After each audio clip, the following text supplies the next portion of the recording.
அஸ்ஸலாமு அலைக்கும் friends, welcome to Arab life style. இன்றைக்கி நம்ம சேனலில் என்ன பார்க்க போகிறோன்னா, என்னுடைய ஃபஸ்ட் ரமதான் எப்படி போச்சு அப்படிங்கிறது தான் உங்களோட ஷேர் பண்ணுறேன். முதல் நாள் ஈவினிங் க்ளீனிங் வேலையெல்லாம் முடிச்சுட்டு மஹரிப் தொழுதுட்டு மாடியில் போய் புற பார்க்கலான்னு சொல்லிட்டு கிளம்பியாச்சு. நல்லா அழகாகவே தெரிஞ்சிச்சு. இப்போ தான் ஃபஸ்ட் டைம் நாங்கள் எங்கள் வீட்டில் புற பார்க்குறோம். அல்ஹம்துலில்லாஹ். ஃபஸ்ட் நாள் ரொம்பவே வேலை பிஸியாக போயிட்டு இருந்ததுனால என்னால் வீடியோ எடுக்க முடியல. ஃபஸ்ட்டு நோன்பு வச்சாச்சு அல்ஹம்துலில்லாஹ்ன்ட்டு. நோன்பு திறக்கிறதுக்கு தான் ஏற்பாடு பண்ணிக்கிட்டு இருந்தேன். அசர் தொழுகைக்கு முன்னாடியே நான் என்னோடய வேலையை ஸ்டார்ட் பண்ணிட்டேன். கடற்பசி இல்லாமல் நோன்பு திறக்கவே முடியாது. எனக்கு அது அவ்வளோ நல்லது, உடம்புக்கு வயிற்று வலி எல்லாத்துக்குமே நல்லது. அதுவும் நோன்பு வைக்கும் போது ஃபாஸ்டிங்கில் எம்டியாக இருக்கும் ஸ்டொமக்கு. அதனால் நம்ம டெய்லியுமே கடற்பாசி நோன்பு திறக்க எடுத்துக்கலாம். கடற்பாசியை கட் பண்ணி ரீஃபில் பண்ணிவிட்டு கொஞ்சோன்னு எடுத்து நான் வேகவும் வச்சுக்கிட்டேன். ஆல்ரெடி இந்த வீடியோ போட்டிருக்கோம், அதனால தான் நான் ரெசிபிலாம் சொல்லலை. நெக்ஸ்ட்டு இதில் என்ன மிக்ஸ் பண்ணியிருக்கேனாக்கா, கொஞ்சமாக மில்க் ஆட் பண்ணியிருக்கேன். நெக்ஸ்ட்டு வந்து காஃபி பவுட்ரு தான் ஆட் பண்ணியிருக்கேன். ஏன்னா அந்த ஃப்ளேவர் எங்களுக்கு ரொம்ப பிடிக்கும். அதனால் ஒரு 2 ஹவர்ஸ் அப்படியே ஆற விட்டுட்டால் போதும், நல்லா ட்ரை ஆகிடும். இந்த மாதிரி மிக்ஸ் பண்ணி இதையும் ஓரமாக எடுத்து வச்சாச்சு. நெக்ஸ்ட்டு நோன்பு திறக்கிறதுக்காக பேரிச்சம்பழம் அத்திப்பழம்லாம் ரெடி பண்ணிகிட்டு இருந்தேன். அத்திப்பழம் வந்து சரியாக போயிடுச்சு, அதனால் ரீஃபில் பண்ணிகிட்டு இருந்தேன். இது வந்து நெஸ்டோவில் வாங்கினது தான். நல்லாவே ஃப்ரெஷ்ஷாக இருந்துச்சு, புதுசாக நல்ல பிஸ்போடு இருந்துச்சு. ரொம்ப ட்ரை ஆகாமல் சாப்பிட்றதுக்கும் ரொம்பவே ஈஸியாக இருந்துச்சு. நம்ம ஊரில் வாங்குறதுலாம் வந்து ரொம்ப ட்ரை ஆகிடுது. சாப்பிடும் போது பிள்ளைங்களாம் சாப்பிடவே மாட்டேங்கிறாங்க சுத்தமாக. இது பிக்கிறதுக்கு கூட ரொம்பவே ஈஸியாக இருந்துச்சு. நெக்ஸ்ட்டு நட்ஸ் போட்டு பனானா ஜூஸ் தான் போடலான்னு இருந்தேன் நோன்பு திறக்கிறதுக்கு. அதுக்காக ட்ரை பேரிச்சம்பழத்தை எடுத்து நல்லா சீட்ஸ் எல்லாம் எடுத்துகிட்டு அதையும் ஒரு கிண்ணத்தில் வச்சுக்கிட்டேன். நெக்ஸ்ட்டு வந்து அத்திப்பழம் ஒன்று பிச்சு அதையும் எடுத்து வச்சுக்கிட்டேன். கொஞ்சமாக தண்ணி ஊற்றி அதை ஊற வச்சுக்கிட்டேன். ஒரு 15லேருந்து அரை மணி நேரம் ஊற வச்சா போதும். எனக்கு நம்ம அரைக்கும் போது நல்லா ஃபைனாக அரைச்சி நமக்கு பேஸ்ட் மாதிரி கிடைக்கும். அதுக்காகத்தான் நம்ம ஊற வச்சுருக்கோம். நெக்ஸ்ட்டு வந்து பனானா 2 எடுத்திருக்கேன். அதையும் ஸ்லைஸ் பண்ணி மிக்ஸி ஜாரில் ஆட் பண்ணிக்கிட்டேன். நம்ம ஊற வச்சுருக்க பேரிச்சம்பழத்தையும் அத்திப்பழத்தையும் இதில் ஆட் பண்ணிக்கலாம். இதில் இன்னும் வந்து நம்ம பாதாம், முந்திரி, பிஸ்தா எல்லாமே நம்ம ஊற வச்சு ஆட் பண்ணிக்கலாம். நான் இப்போ அதை ஆட் பண்ணல, ஏன்னா நோன்பு தரத்துக்கு கொஞ்சம் லைட்டாக இருக்கட்டும் அப்படிங்கிறதுக்காக. ஃபஸ்ட்டு மிக்ஸி ஜாரில் தண்ணி ஊற்றாமல் நல்லா ஃபைனாக அரைச்சிக்கலாம். அப்புறமா பால் ஊற்றி நல்லா கிரைண்ட் பண்ணுங்கள். அப்படியே மில்க் ஷேக் மாதிரி நமக்கு வந்துடும். நோன்பு திறக்க பனானா மில்க் ஷேக் ரெடி பண்ணியாச்சு. நெக்ஸ்ட்டு நோன்பு திறக்க பேரிச்சம்பழமும் ரெடி பண்ணி எடுத்து வச்சுக்கிட்டாச்சு. அசர் தொழுதுட்டு கஞ்சியும் வாங்கிட்டு வந்துட்டாங்க. கஞ்சிக்கு சைடிஷாக மல்லி இலை சம்பால் தான் செய்யலான்னு சொல்லிட்டு ரெடி பண்ணிகிட்டு இருந்தேன். தேங்காய், மல்லி இலை, பச்சை மிளகா, புளி, உப்பு இது மட்டும் தான் நம்ம ஆட் பண்ண போகிறோம். ஃபஸ்ட்டு தண்ணி ஊற்றாமல் நம்ம அரைச்சிக்கணும். அப்புறமா தான் லைட்டாக தண்ணி விட்டு அரைச்சாக்கா நமக்கு பேஸ்ட் மாதிரி வரும். கஞ்சிக்கு சைடிஷ் வச்சு சாப்பிட்டா சூப்பராக இருக்கும். நெக்ஸ்ட்டு வந்து வாழைக்காய் பஜ்ஜி தான் போட்டிருந்தேன்.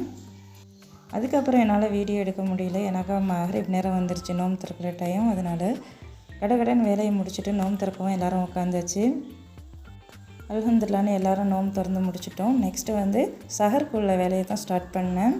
மஹரிப் தொழுதுட்டு வரப்போ காடை வாங்கிட்டு வந்திருந்தாங்க. அதை க்ளீன் பண்ணிவிட்டு ஃபஸ்ட்டு மசாலாலாம் ஆட் பண்ணி மேக்னைஸ் பண்ணி வச்சிடலான்னு சொல்லிவிட்டு ரெடி பண்ணிகிட்டு இருந்தேன். ஆஸ் யூஷுவல் எப்பவும் போல தான் மஞ்சத்தூள், மிளகாய்த்தூள், மிளகுத்தூள், ஜீரகத்தூள், கரம் மசாலா, மல்லித்தூள் 2 ஸ்பூன் ஆட் பண்ணிக்கோங்க. நெக்ஸ்ட் வந்து தயிர், லெமனு இது எல்லாம் தான் ஆட் பண்ணியிருக்கேன். தயிர் வந்து கொஞ்சம் அதிகமாகவே ஆட் பண்ணிக்கோங்க, ஏன்னா அப்போ தான் நமக்கு நல்லா கிரேவி மாதிரி கிடைக்கும். காடை எப்போவுமே நமக்கு கிரேவி மாதிரி தான் வைக்கணும், ஏன்னாக்கா அப்போ தான் நல்லா டேஸ்ட்டாக இருக்கும், மணமாகவும் இருக்கும். பெப்பர் தூள் கொஞ்சம் அதிகமாக போட்டுக்கணும் இதுக்கு. என்னோடய ஹஸ்பண்ட் வந்து இதை நல்லா மிக்ஸ் பண்ணி கொடுத்தாங்க. எனக்கு ரொம்பவே ஹாப்பியாக இருந்துச்சு. இந்த நோம்பில் இவங்க எங்களோட இருக்கிறது ரொம்ப ரொம்ப சந்தோஷமாக இருக்குது அல்ஹம்துலில்லாஹ். ஏன்னா எப்போவுமே ஃபாரினில் தனியாக நோன்பு வச்சுக்கிட்டு நோன்பு திறந்துக்கிட்டு ரொம்பவே கஷ்டப்படுவாங்க.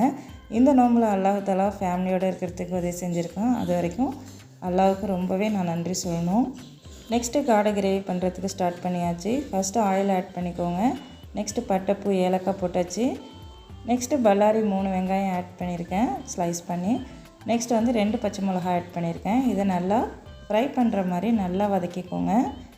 ஆயில்லையே கொஞ்சம் நேரம் மூடி போட்டிருந்தாலே நல்லா வதங்கிடும். ஏன்னா கடகடன்னு நம்ம வேலை செஞ்சு முடித்தா தான் தராஃபீஹ் தொழுதுக்கலாம். அதனால தான் நம்ம சீக்கிரமாகவே வேலையை முடித்தாச்சு. நெக்ஸ்ட்டு தக்காளி ஆட் பண்ணிக்கோங்க.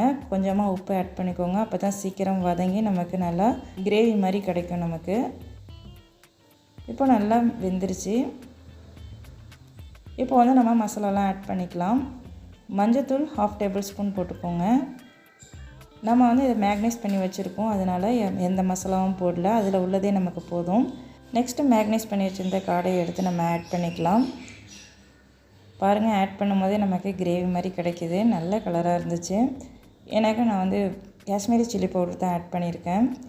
வீட்டில் சொந்தமாக அரைச்சது. நம்ம தண்ணி எதுவுமே ஊற்ற வேணாம். கொஞ்சமாக பால் ஊற்றிக்கிட்டு நெக்ஸ்ட்டு மல்லி இலை போட்டு நல்லா வேக வச்சுடுங்க.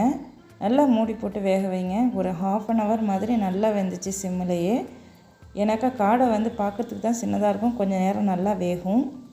நல்லா வெந்ததும் தேங்காயும் முந்திரியும் போட்டு நல்லா ஃபைனாக அரைச்சி வச்சுருந்தேன், கொஞ்சம் தண்ணி ஆட் பண்ணி. ஏன்னா அப்போ தான் பால் மாதிரி நமக்கு கிடைக்கும். இப்போ வந்து இதை ஆட் பண்ணிடலாம். நம்ம ஆட் பண்ணிவிட்டு நல்லா மிக்ஸ் பண்ணி விட்டுருங்க. நல்லா ஒரு 10 minutes அப்படியே மூடி போட்டு வேக வச்சுருங்க. நமக்கு சூப்பரான கிரேவி கிடச்சிரும் ஹோட்டல் ஸ்டைலில். செம்ம டேஸ்ட்டாகவும் மணமாகவும் இருக்கும். பார்க்கும் போதே மவுத் வாட்டரிங்காக இருக்குது பாருங்கள். கிண்டும் போதே உங்களுக்கு தெரியும் எந்த அளவுக்கு அது கிரேவி கிடச்சிருக்குன்னு சொல்லிவிட்டு. இதை நம்ம அப்படியே சப்பாத்தி, புரோட்டா, நெய் சோறு எல்லாத்துக்குமே நம்ம சைடிஷாக வச்சு மிக்ஸ் பண்ணி சாப்பிட்லாம். என்னோடய சஹருக்கு காடை கிரேவிக்கு நெய் சோறு தான் செஞ்சுருந்தேன். செம்ம டேஸ்ட்டாக மணமாக இருந்துச்சு. என்னோடய லைஃப் ஸ்டைல் உங்களுக்கு பிடிச்சிருந்தா கண்டிப்பாக லைக் பண்ணுங்கள், சப்ஸ்கிரைப் பண்ணுங்கள், மறக்காமல் சப்போர்ட் பண்ணுங்கள். தேங்க்யூ ஃபார் வாட்சிங். அஸ்ஸலாமு அலைக்கும்.